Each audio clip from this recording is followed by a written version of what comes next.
All right, Matt, this is so exciting for me to talk to Me you. too. Yeah, So thanks for having me. I want to put out a warning to everybody else that we're going to take this conversation. I want to get into the nitty gritty of some of your ideas around NFTs for science and cryptoeconomics and science, mostly because I've been thinking a lot about it, and it's a really fun rabbit hole. And I haven't found too many good sparring partners for when you get into the weeds of it, really thinking through some of these ideas. So I want to take this opportunity to actually get into it. Love it. Cool. And but before we really dive into it, I want to start by asking you about your research journey. So how did you, what was your path in science? How did you come to this point to be thinking about these ideas? Yeah, so actually there's two threads. So I studied economics at Warwick under what I call a Bitcoin Fulbright scholarship. Basically, I bought Bitcoin early and sold it at $30, patting myself on the back as a genius, obviously. And I regret it ever since selling, of course. But then at Warwick, I did an econometrics thesis on Bitcoin. So that was my crypto journey.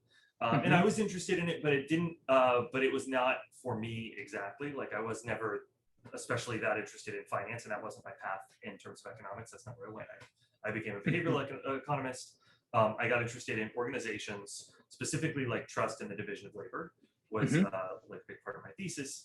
And then the last piece of that had to do with innovation and incentives around innovation, which you can kind of think of as a sort of asynchronous division of labor across time or something like that, right? How you do those things.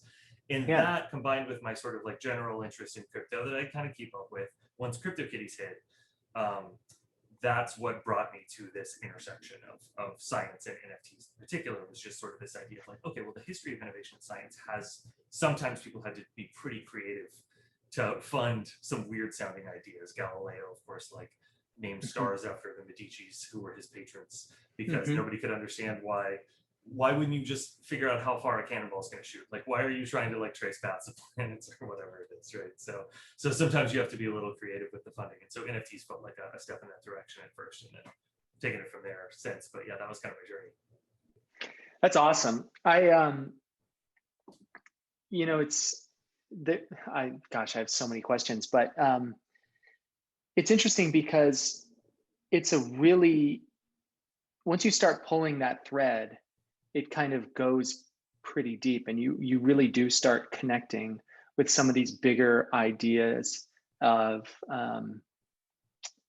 funding innovation. And I'm glad you brought up kind of Galileo and some of these earlier ideas. And I've been spending a lot of time trying, I'll just show you this book that I'm reading right now, just American Science, Ideology of Science, but 1919 to 1930, because amazing. But it's, there's a lot of people talking about fixing science and improving science, but it's interesting because everyone is so fixed in this Vannevar Bush endless frontier mindset that they're only thinking about new research institutions. They're so stuck in this frame of what science has been for the last 80, 75 years, which has been really productive and amazing, that we've kind of shrunk our imagination about what's possible. And I think your ideas are starting to push beyond that. Would you agree with that? I mean, I hope so. I hope so. And I definitely like that. And I love that you situated it pre-Vannevar Bush. I'm personally a big fan of his writing, but the institutions that have become associated with his ideas are obviously less. And in some cases, right? And you can see I think their intention with some of his ideas is the sense I get from reading him, and from my brief understanding of the history, which is, you could probably speak to this better than I could. It seemed like he agreed in the sense that some of the basic research ideas that you'll read in Endless Frontier were immediately seen as, well, okay, this doesn't make any sense, right? The competitive advantage cannot be preserved even at the national level if you're just literally open resourcing anything basic that can be turned into something applied, right? So you have to have some notion of strategic advantage even at the national level, even if you can solve these things. So at most you could get national open science or like open science with your allies, but nothing beyond that. And from there, again, my sort of loose understanding of it is not a non-historian, but somebody interested, is that it became more and more and more applied, right? Which is just, that's the way the incentives flow. So in many ways, it's very natural. And it's still doing that, right? Like you look at the Endless Frontier Act that just flowed through. It's with this tech directorate and like DARPA, and it's all about how do we apply more of this. Whereas I don't know that that's really what's holding back innovation. You know, like I just, you know, I think about like Caitlin Carrico and the mRNA vaccines, and like, you know, we've been giving grants out on experiment for small amounts of and I actually think that the system is really curiosity limited. Like we need to find more people like that who are just pursuing their best ideas and going off in these weird directions. Totally agree. Totally agree. So, I think that, oh, go ahead. No, go. Well, I think my reading of the history of what innovation is actually like, scientific innovation, is it almost always starts from something that's closer to tinkering or curiosity or whatnot. And it's very hard to do directed basic research. Obviously, there's one model of it, which they call Pasteur's quadrant, where you can sort of say like, here's my goal, I'm going to do the basic science and the applied science that gets me there. But most of what you see that's successful, including the Manhattan Project, which I like to talk about because the Manhattan Project has become this like central metaphor for what it means, what the value of science is, right? Like here is this group of smart people who know a bunch of things, and if you give them enough money and tell them to do it, they can do it. And then you read about the internal, what they thought they were doing in the Manhattan Project, which is ruthlessly exploiting all the sort of like basic curiosity-led tinkering research that had happened over the previous 50 years. And they were totally straightforward about it. Like we learned nothing during the Manhattan Project of interest. We shook the trees and radar came down, right? And the incentives are for shaking trees, right? Like for picking low-hanging fruit. And there's a recent tweet thread that actually we can talk about later that just kind of sums this up perfectly. And the incentives for tree planting remain, but have always been very, very poor. But that's the sort of like basic research that gives you this stuff. That's how you get the fruit, right? So I do want to go through your paper. You offered that earlier. But before we do that,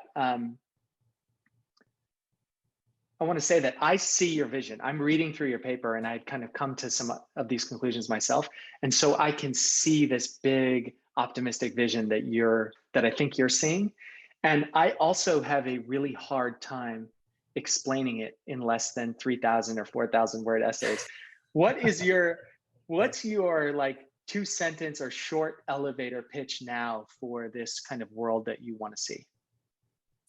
Well, let's see. So I have a short elevator pitch for Planck, and then I have a short elevator pitch for what the world might look like in some sense, right? I mean, the elevator pitch, the short version for what the world might look like is if there's anything economists think they know, it's that incentives matter, right? And like that's the one lesson. People respond to incentives on some dimension or another, right? And yet, one other thing that economists know, maybe a little secondary or tertiary from that, but pretty solid, is that the incentives for innovation and knowledge sharing are abysmal. You put those two things together and you get, we are really, really bad at rewarding innovation and knowledge sharing. Therefore, we are not getting anywhere near the amount of it we could get, right? And if we think that's literally the source of all the wealth in the world, which we in fact do, right? Like you look at growth, that's literally just productivity. Productivity is just, at least according to Romer, ideas, which I tend to agree with, right? Like productive ideas.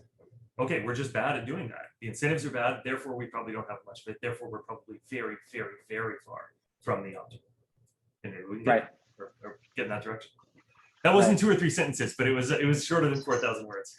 Yeah, totally. So what about Planck? So Planck is two ideas about how to maybe fix that, connected by what I call some behavioral mechanism design.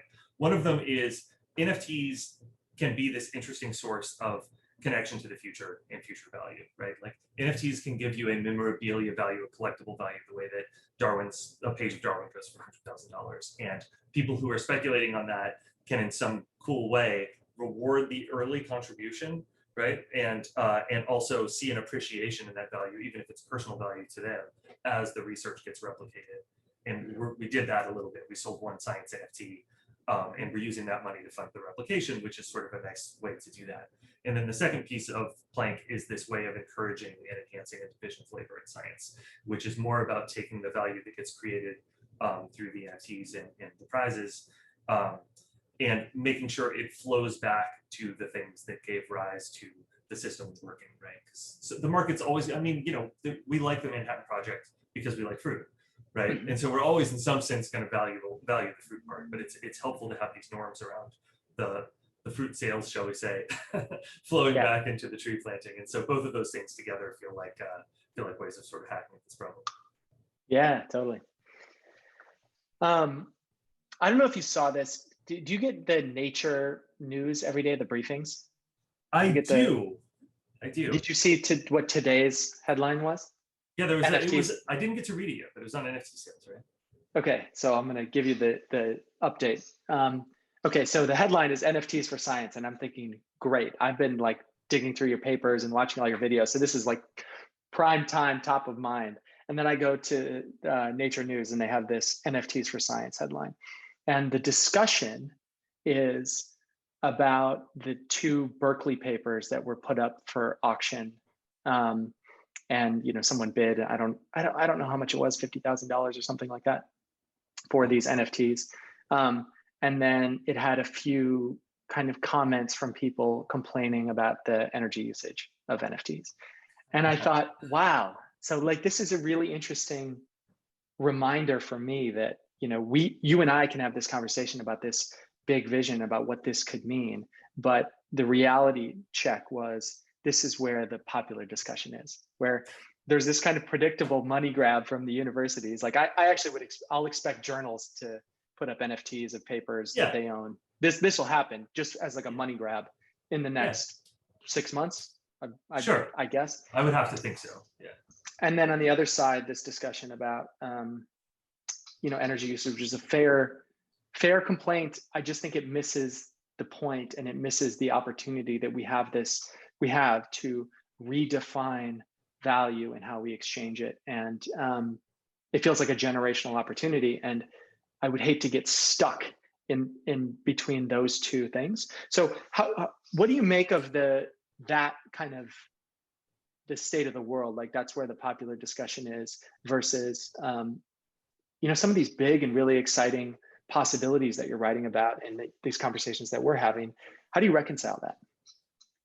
Yeah, I mean, I think it's interesting. On the one hand, it's like it's hard not to be excited about it, right? Like it's Nobel Prize winning research. It's being published as an NFT. It's like this is cool, right? Like this is a cool use case, and I do think you're seeing a lot of that in the NFT market more broadly. That there's this notion of like, well, actually, my essay originally is called like post-venture capital.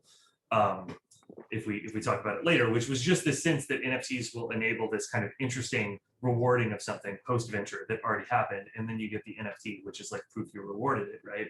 Which is very cool, and it's a very helpful and unique structure, and you're obviously seeing that, right? So it's like Nobel Prize winning research. Well, if I buy the NFT, there's some sort of like cool proof of reward, or what I think Simon DLR, who's been a really good thinker in this space, called it proof of patronage.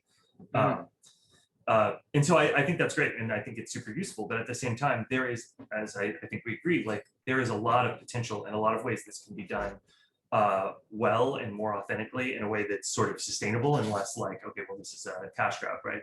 There's a sense in which you could try to build a pretty cool alternative and in many ways complementary system to what already exists on the structure of NFTs, and that can run, and that would be cool. So I don't see it as like a threat to that, obviously, but I feel it as like these early baby steps are kind of cool, but I hope there are many more steps in that direction, Totally. Yeah, that's the language I use in my piece. It was like, I actually think it's useful to think about alternative assets, right? Like this has been like a really important idea in kind of for monetary investment. It's like, why don't we think about that idea from a scientific, the way that like scientists can build their own kind of personal assets and things that are outside of papers, right? Like I think that this influx of entrepreneurship and startups and folks being able to start startups has actually turned out to be a wonderful thing for science.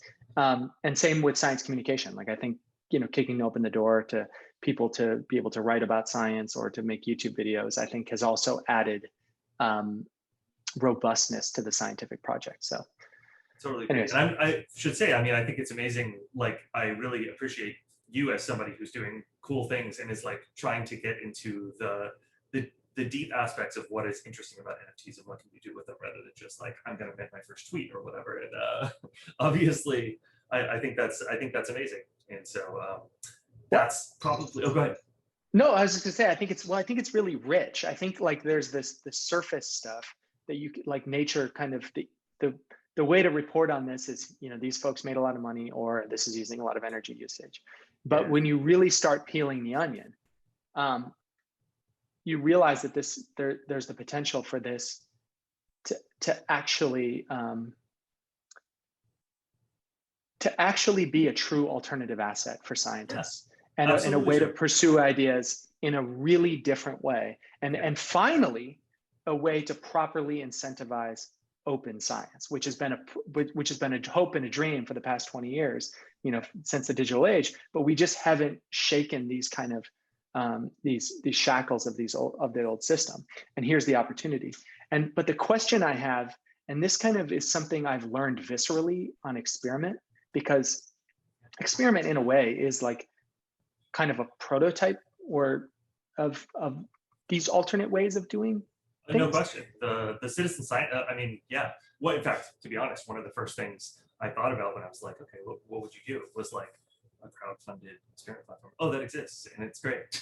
Like, it's great. It's great, but it's interesting because, you know, like I talked to Alex Tabarrok about dominant assurance contracts and all these. There's all these economic ways to think about this idea of public good. How do we create public goods, right? And in using these kind of new models and Experiment, the reason I teamed up with Cindy and Denny is I think like Cindy and Denny to me have created a beautifully designed website, and one that has a lot of soul and character and stands for kind of the things we're talking about, like the curiosity and the pursuit of ideas and the ability for people to connect with each other and believe in each other at those earliest stages, which I really admire in what they've built. And I think it's something that's worth preserving. However, what I've learned viscerally watching people launch these things and launching projects myself is there's so much more actual psychology going on of like getting people to ask people for help. And there's all these like unexpected, these unexpected barriers to getting people to actually coordinate. Like the coordination problems seem kind of simple, but the real like design challenges are subtle, but are like holding this back. So my question for you is, now you've run a couple of these alpha experiments, what has surprised you in doing that? What have you learned because of that that's been like different in the real world versus how you hypothesized? Yeah, so I would say the biggest thing that was like a surprise was, let me say the positive surprise was I didn't face a lot of attrition, which I thought I was going to expect, which was really cool, right? But I think one of the things that kind of honestly did surprise me was how difficult it was, weirdly, to get people interested in a study that seemed to have this stigma of like crowdsourced data in it. So I mean, one of the things, it's honestly been a little surprising to me to see that like we have the first data that's like a pretty decent RCT on a study that has been demanded for 15 years. Now it's not like a full study, right? But like you could just say that in the article, right? It is full in the sense that like it exists and the results are available and whatever. But you know, we're not proclaiming it's a scientific study for various reasons. Like it doesn't meet the level of a full finding. But it's been very difficult to sort of talk at this level of what feels like quasi-science or a bridge to science or something like that.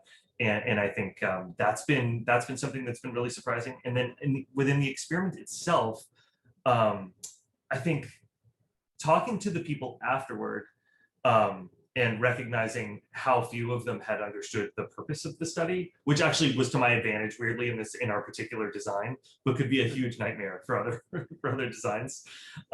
Like they got hyped, they got interested in doing it, they followed the instructions well, but like when you asked them what the theory being tested, which you know some of that stuff was available, it turned out they really didn't know. You know, like they were totally, you know, they really didn't have an understanding, and so that was a surprise as well. I know that's 3 answers, but what did you find? No, well, oh my gosh, I have like a dozen answers to that, like in terms of my lessons from Experiment, and also my personal experience launching projects on Kickstarter, and just like the psychology of getting people excited is actually very different than like simple propositions. Like people are motivated by different things, and mostly they're motivated by other people. Yes. And like seeing momentum. And so how do you manufacture momentum, or kind of do those things? And does that become a different sort of thing? And anyways, the experiment stuff, I'll have to write up a longer thing just because they're so long. I wanted it would to be ask you. extremely helpful if you did that, by the way. I mean, your learnings through running this stuff and like overseeing it would be invaluable. Yeah, totally. I will do that. And I think one of the things I've kind of been more focused on writing what we're going to try next. So one of the things we're doing now is doing this thing called Science Angels. Like, so I've been raising money and giving people, scientists who I think are interesting and have interesting ideas of who they would support, giving them budgets to recruit projects and dish that up. So I've been focused on that. We did like some quadratic funding tests at smaller amounts, like 5 to 10,000. And that was interesting too. I think that's worked really well for the crypto community, just because I think they're so lucky to have like a leader like Vitalik who's can explain something, and so everybody gets it, right? Like trying to explain it on like an experiment page, it's very like half the people who participate in these contests actually don't understand them. Yeah. So like explaining the kind of different contests becomes a really big problem. So before we get to your paper, there's one thing that I'm struggling with, and I think either you're going to be struggling with or will struggle with, is what I call like the $100 billion hurdle, right? So, right, like federal research is, that's where the money is, right? For most scientists in the US. And to get people to pay attention and to take seriously, whether it's experiment or Planck, like the numbers have to get pretty serious to change behavior in any meaningful way. How were you thinking about that $100 billion hurdle? Or aren't you yet? No, I think that's well put. The $100 billion hurdle sounds about right.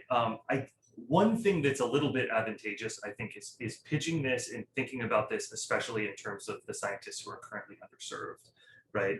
They're, on the one hand, the basic researchers who are going to have a really hard time even filling out a broader impacts section without just totally BSing, which is what typically happens, or or like citizen scientists and quasi scientists and people who have research ideas or communities who aren't well served by RCTs, because they're excluded or whatever, but they have interest in things they'd like to test seriously, because sometimes, obviously, as we both know, there is some pretty serious specialized knowledge that exists in these communities.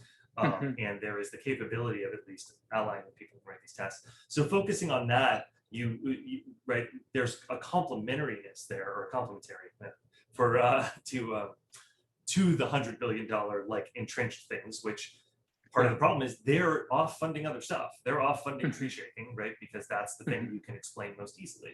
And so focusing on the other piece is helpful, but I mean, eventually the system has to work, right? So you do have to write around it. And I will say, like, that's a problem that we've thought about, but in terms of how that gets managed, I mean, the hope ultimately is that it gets integrated in the sense that there is more of a need and more of a sense from the applied side, and particularly the tree shaking side, that some, maybe we'd even call it like a proof of patronage or whatever in this case, is an obligation of theirs, right?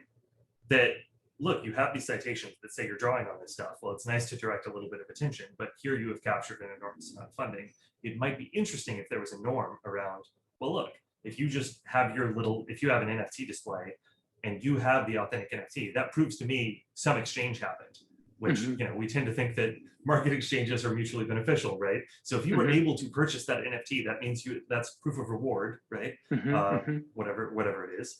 And if you instantiate that norm, I think that could go a long way towards sort of like bridging the divide and overcoming that. Would be the I totally agree. And I don't know if you read the essay, the draft I sent, but like, I completely Yeah, agree about this. Once we create this certificate of impact, then all of a sudden, which is the term the effective altruism community has put on that kind of idea. yeah, yeah, Once we create that, then all of a sudden we can have these discussions, right? Like the adjacent possible won't happen until we create that. And there could be secondary markets where big philanthropists come and buy up a lot of these certificates of patronage, or you could have companies buy them, or you could have collectors buy them. I think it all becomes possible once you create them. And I think that's what's so cool about Glyph, and what I was trying to do with this experiment that we wanted to yeah. run is like, let's just create it and force the conversation. Because Yes, I think exactly. once you do that, like, Yeah. then other people are going to catch on, and then we're going to see hopefully a lot more experimentation. Um, Cool. And one other thing I just remembered what I was going to tell you before. Like when you're talking about the Seth Roberts study, I've been involved in the citizen science community for like the past, I don't know, 10 years, maybe longer. Hmm. And that's been it. Have you spent much time with the professional citizen scientists, like the birders and the like Citizen Science Association and any of the literature? I would say I'm a like fellow traveler. So I read the stuff and I think Yeah. I try to understand the community, but I'm not a big participant, just personally speaking. Like I Yeah. don't wind up doing it, but I'm fascinated. And I mean, I'm a big supporter and big fan. Like the quantified Yeah. self forms, I think Seth might have set those up or set up like a very, very early proto version in 2005 For for sure. quantified self. Yeah. Yep. So big fan of it. Cool. Well, I was just thinking about it because the problem you brought up about like the data is one that's still happening 10, 15 years later, where it's like, but how can we trust the data?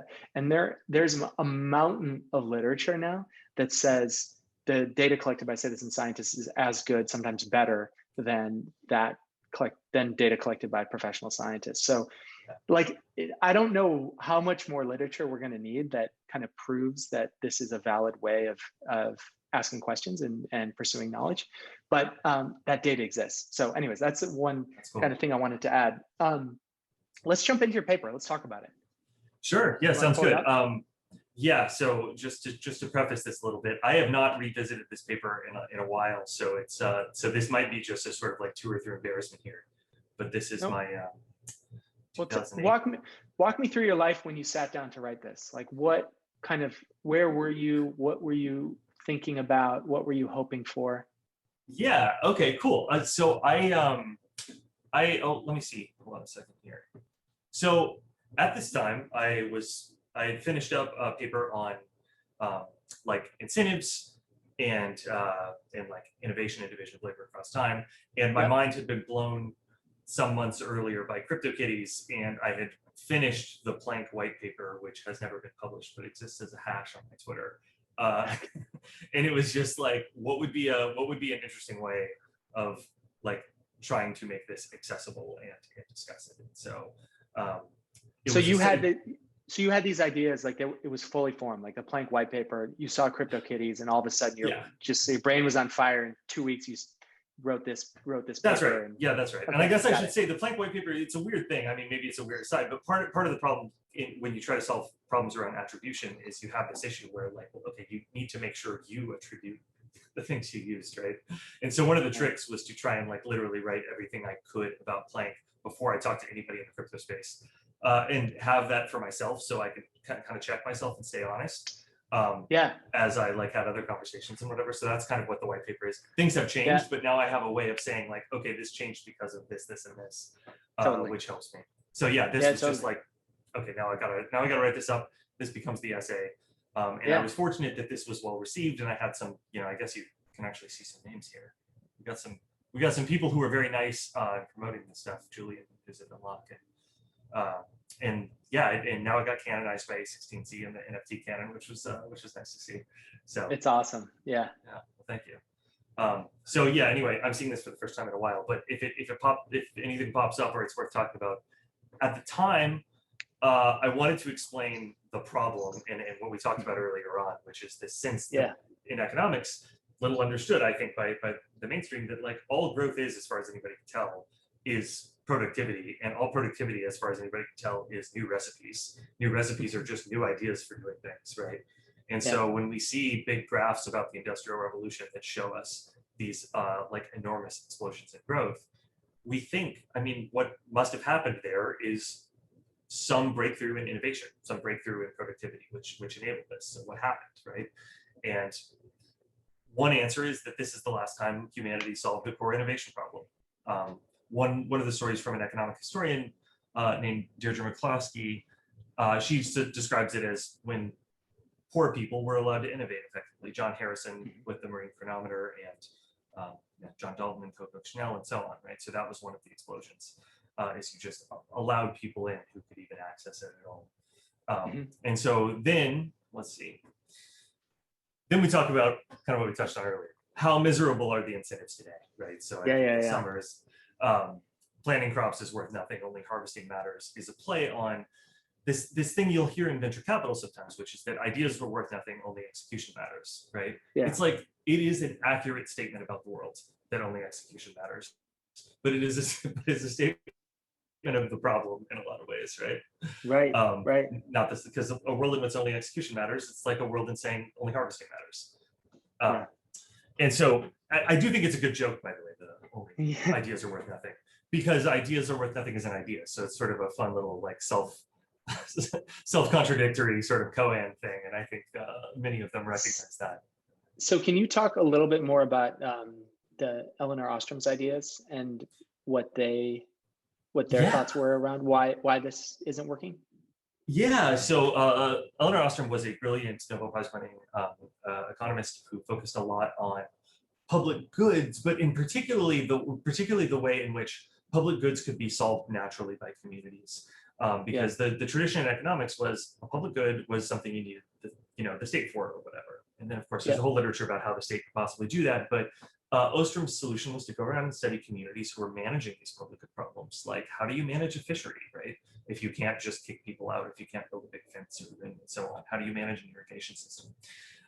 And this idea that science is probably the closest, like if the public good problem we're facing is idea sharing as a public good, and one of the solution concepts that's kind of decentralized and non-state is this notion of like community norms and shared incentives and so on that Len Ostrom identified.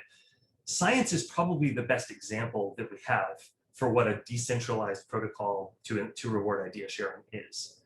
Right, this system of like asynchronous production, citation motivated by various things, including like disapprobation. If you don't cite, this like connection over time, this esteem that's granted to people who do things that make a big contribution, even if that sort of thing, like we love Einstein's theory of relativity, even though he wasn't able to found the GPS company that relied on his equations to bring us, Toms and Google Maps and whatever, right? And in fact, if you follow the pure incentives of planting crops is worth nothing, if there might be a world in which you'd imagine Einstein going, okay, well, I can't be the best GPS CEO, so my ideas will never be rewarded. Thus, why bother pursuing it? Thus, I'm just going to hang out at this patent office and do my little work. Now, obviously, there's plenty of reasons why you share ideas, right? But that captures a flavor of the incentive problem, right? And the way that science starts to kind of solve them around prizes, esteem, right? And a community which can kind of understand and reward. Does that answer? Hey, yeah, it does. I'm like reading on, and I have a question for you that's not directly addressed here, but it's something I've been thinking about, which is, you say VCs and angel investors are focusing on execution, but I've been thinking about this idea of just the role that VCs and angel investors play, and which I don't think we have in science. Like, I think maybe DARPA program officers are the closest thing we have, but what that is like an actual role of somebody whose job is to scout, like to be a scout and an agent, and to actually seek out novelty and risk, high risk, high reward ideas at the fringe. Agreed. Is that something you've thought about, and like what? Would that play in this new system? Yeah. So these people have a place in the Planck incentive system, and I totally agree. By the way, I have a tremendous respect for some of the VCs and many of the VCs in the space. In fact, a few of them, like Jesse Walden, was somebody who was an early contributor and helper, like who appreciated this paper. He's doing amazing things. I've been calling them idea entrepreneurs in this case. So Yep. an idea entrepreneur is somebody who is focused on like collecting and cultivating and connecting this, what you might, basic research, early research, unexecutable research, unfundable research that could nevertheless have value were it placed in the right hands or pushed in the right direction, right? And the idea would definitely be to try to incentive align those, the idea entrepreneurs with the like people who are creating the glyphs or NFTs with basic scientists, for sure. Yeah, totally. It's very uncomfortable, I got to say, like having started running this science, we call it the Science Catalyst program, which I wrote these essays on Science Angels. It's like, yeah, people, once you get them in, like scientists are, when you get them, when you offer them money and say, okay, now you choose. It's interesting because they instantly want to set up some kind of system that they're familiar with, which is like peer review and things like that, versus just being the ones to make a decision. There's not a lot of like, there's just a lot of friction in terms of them being comfortable doing that, as much as they think they would be good at it, or they think they would know what to do. Yes. And I wonder about that because, you know, like my experience in the entrepreneurial world is the people who are great investors aren't always great entrepreneurs, and vice versa, right? Like, so it's interesting because like maybe we're missing like a whole like type of person in science that just hasn't realized that they could be valuable to the effort. It's interesting. I don't know. I love that way of thinking about it. I think that's exactly right. I mean, what I hear from what you're talking about is it's a division of labor, right? Like we have different specializations, and achieving an incentive alignment and an effective division of labor is what you have to do. Because I agree. Actually, this next part here where I talk about, I guess it's disk drives and stuff, and how hard it is to reward even something with like immediate commercial application. The history of that, to your point, I could be wrong on this, but my recollection is like you have this guy Shockley, who was a brilliant scientist out of Bell Labs, who helps invent the transistor, and he's like, I'm gonna go be a CEO of this company. Evidently, he was a nightmare, like just the worst possible CEO. Like, you know, he would have run this company underground. And so the scientists who worked under him, who had a lot of respect for his idea and his vision, were just like, we got to start Intel. Like, there's just, we're done with this. Like, you can't manage anybody, right? Like, whatever it is that lets you work in a dark room and like play with transistors, it's just terrible. So, in this new application. So I think it's absolutely right. Like, there's no reason that the scientists should be good at this other stuff. In fact, that's part of that would solve a lot of the problem if the best scientist was the best CEO. But I think it's often that those things are disjoint, you know, those skill sets. And I think the people who execute on this and the people who find the ideas actually need a lot more prestige. Like one of the weird things that's happened is we can't give you money if you do basic research for the most part. So we just shove you all the prestige we can, right? But that is the dearth of the other people who play an important role in the system. It's like, well, you guys get the money, you don't need any prestige. But at the end of the day, I mean, you play an essential role in the situation. You're not some bum who just found an idea. Like an eye for an idea, an eye for scientific knowledge, connecting it to an application, the ability to run a GPS company. I mean, these things are tremendously valuable, right? And they have an enormous part to play in this and deserve, you know, they don't have to just capture the prestige through platform effects or network effects. I mean, they earn it, right? Yeah. Totally. And I think, you know, like going back to the alternative asset thing that I was talking about earlier, it's like, I think that's one of the interesting things about science entrepreneurship or science communication, that these kind of adjacent economies for scientists and scientific skills that are still contributing, right? Like they're important parts, but, you know, people who couldn't thrive in like as a working scientist, you know, might be great science communicators. Absolutely. And so I think the more people we get into the scientific project, the better. So the more scientific assets we have to fund their efforts, the better. So okay, keep going. Yeah, I agree. Yeah, it should be Big 10. Yeah, we could talk about this all day. Why post-venture funding matters, blah blah blah. I'll try to get through this. Some of this stuff is very dated. I was interested in some things that were going on at the time around citations and attribution and the incentives for sharing, and I made some specific examples. Okay, how blockchain helps is probably the beginning of where I talk about this. So Twitch had become a thing. You're starting to get this weird kind of effect, which you see all the time in behavioral economics. You see reciprocity in the experiments. I've run these hundreds of times in a lab when you're a behavioral economist. In certain situations, people are perfectly willing and able to pay something back that was given to them, right? And you can create kind of wealth in a lab this way. And you were starting to see this with some of the things like Twitch, where people were getting tipped. And so there was the sense that it was in the air. So that might be something that could inspire it.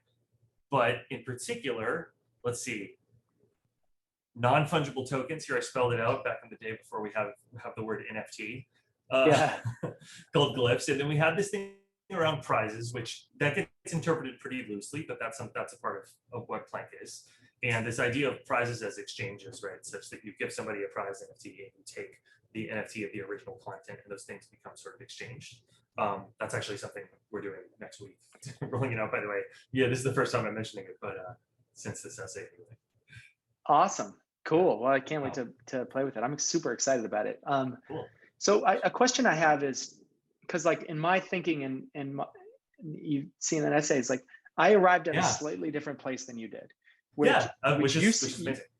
Yeah, which is great. So you landed on the manuscript as the kind of unit, whereas I landed on the proposal as the unit. Can you talk about, did you consider the proposal, or like, why the manuscript? Yeah, no, I mean, I think it's Big Ten. I think the proposal is great too. The manuscript is the one that I felt like I had historical evidence for, right? Okay. In the sense of like, so I think down here I talk about this Darwin's original pages. This rules of basketball idea was weirdly the most important one for me, even though it sounds totally weird. But I was like, the rules of basketball were typewritten, so you could already get this idea that it didn't matter that it was handwriting, like it could be mechanically intermediated in the way the NFT is, while still capturing this original value. And that those were the manuscripts. I think the proposal's great, and I think that's super valuable, especially insofar as like that's the thing that can exist, that can get you the results later on. And so that's something really nice that your proposal and Angle on is able to do. Which is cool. Well, here's my thinking about it. Like I'm coming at it less from, like, I think you were coming at it deeper from the kind of crypto world and thinking about these bigger pictures of innovation. I was coming at it from, I love the experiment unit. How can we better incentivize people to take advantage of this? Because to me, the beauty of experiment was, well, it's an open grant proposal, which I think should exist for a lot of reasons. And it's an underrated aspect of science, like potentially for open science. And this idea of lab notes. So for me, like the proposal plus the lab notes represent something that could actually change through time, right? Like things could be built up versus like something that's just a specific moment. And the beauty of the NFTs is they can value things. This is what you're talking about. They can value things through time. So that was my thinking. Cool. And it might just be too like me just trying to square peg round hole. No. But that's what I've been thinking. So anyways, I think I'm excited to try all these, and we'll all learn. Yeah, I mean, I think it's like, I don't know what the right metaphor is, but it's like at the end of the day, all these things have potential value. I mean, it's validated in the sense that like you'll have art, you'll have sketches for art, and so on, right? Like whatever the exact metaphor is. And I agree. Like I think it's great to the earlier you can get in the process, in some ways, the more helpful it can be. So. Well, I'll be sharing it all. Like I'll share all my experiments and learnings in public. So if anything works, you can run with it too. Cool. Of course, yeah, that's great. Okay, cool. Is there anything else on this one you want to show me, or?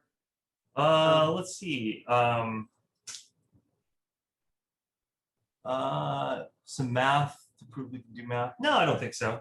I feel like this is pretty good. Just some random stuff in here. This was a little painful, but it was a little better than I was expecting it was going to be. So it's great. It holds up.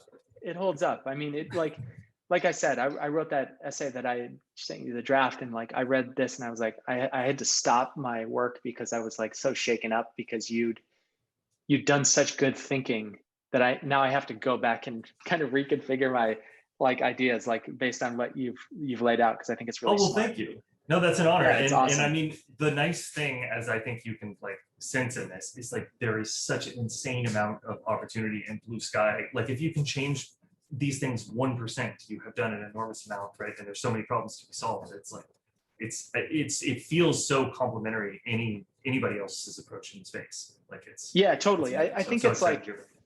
I think it's as big of a moment as when like they were, you know, Michael Eisen and those guys were writing those folks were writing the original kind of open science manifestos, right? Like we could, like there's so much like green field and room for improvement. And we are going to have to innovate in so many directions. And the reality is we're going to talk in 10 years and we're only going to be 5% Oh, of the way there, you for know? sure. For And, sure.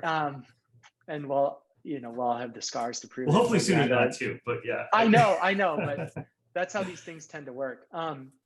Okay, cool. Well, you know, we only have a few more minutes, so I want to make sure Okay. respectful of time. But the question I always end with is, and actually you can stop sharing your screen if you want. Oh, sure. Yeah. No worries. I just want to make sure I have your face. Cool. All right. Well, the question I always end with, and this I want to put some, is what are your ideas to make science better? And of course, you have a really big vision, but I want to put a few more constraints on that for you. Yeah. In that, what do we do next? How do we get from here to there? I've been thinking a lot about this because I'm working with this experiment community that's doing something. And so like, I have to think really specifically about the bridge from where we're at now to where we're going to be next. And I think, so my question for you is, how do we get the scientific community on board with this idea? Like, how do we actually execute this?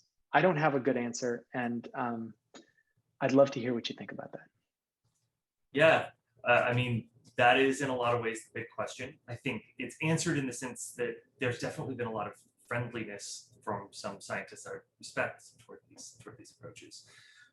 My sense is that at the outset, you have this tremendous ability to influence things and set norms and leave a little bit of a fingerprint. And I think trying to do that stuff and build in the direction that's most conducive to the best values of science, and wherever possible, not to cheat in the direction of the institutions that exist, even if that can smooth things over, will help in the long run. Because I think the people that are going to be easiest to attract first are the ones who feel some frustration or some dissonance between why they got into science in the first place, what they really wish they could be doing, what they love about research, and what they are forced to do for their day job, or for to pay the bills or whatever it is, right? And so embodying the values of what people get excited about with science in the first place to the furthest extent possible, I think is going to be what helps get the right people over first, and what makes this system sort of like function over the long term and really become something of value. I hope. That's beautiful. Cool.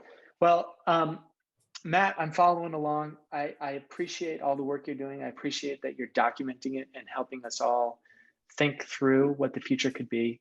And I'm excited to see what experiments you guys run next.